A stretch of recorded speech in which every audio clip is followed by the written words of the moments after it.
एक बार की बात है। एक बार एक अध्यापक एक संपन्न परिवार के शिष्य के साथ कहीं जा रहे थे।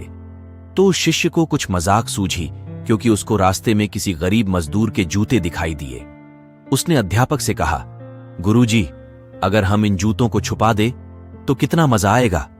देखते हैं कि मजदूर पर इसका क्या असर पड़ता है। अब उसको तो मजाक सूझ रहा था, लेकिन गुरुजी ने कहा कि नहीं, गरीब इंसान के साथ इस तरह का भद्दा मजाक करना ठीक नहीं है। उसने कहा, क्यों ना हम इन जूतों में कुछ सिक्के डाल दें और देखें कि इसका इस गरीब मजदूर पर क्या प्रभाव पड़ता है। उन्होंने ऐसा ही किया। जैसे ही मजदूर अपना काम करके लौटा और उसने एक पांव अपने जूते में डाला तो उसको कुछ कठोर सा महसूस हुआ। उसने अंदर हाथ डाला तो उसको कुछ सिक्के दिखाई दिए।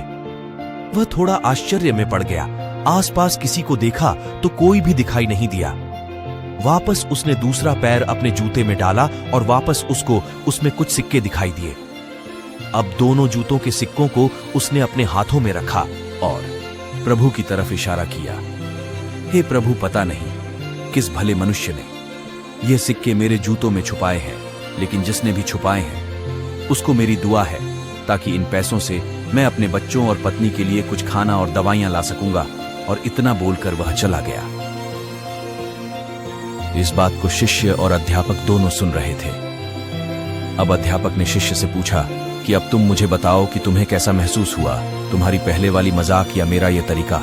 तो उसने कहा कि गुरुजी, मैं आपसे क्षमा चाहता हूं। अब मुझे समझ आ गया है कि सच्ची खुशी किस चीज में है। जब हम किसी की मजाक उड़ाते हैं तो हमें कुछ पल का आनंद मिलता है, लेकिन इससे हमें बद्दुआ मिलती है। लेकिन अगर हम किसी की मुश्किल परिस्थिति में मदद करते हैं और जिसकी भी हम मदद करते हैं उसको भी नहीं पता कि हमने उसकी मदद की है, लेकिन अंदर ही अंदर हमें पता है कि हमने उस इंसान की मदद की है। यही सच्ची खुशी है। जब हम दूसरों को खुशी देते हैं तो हमें सच्ची खुशी मिलती है। इसी तरह खुशियां बांटते रहिए, लोगों की मदद करते रहिए। इसका मतलब यह नहीं है कि आपको अनिवार्य रूप से इतने रुपए दान करने ही चाहिए, क्योंकि हर किसी की जरूरत अलग अलग हो सकती है।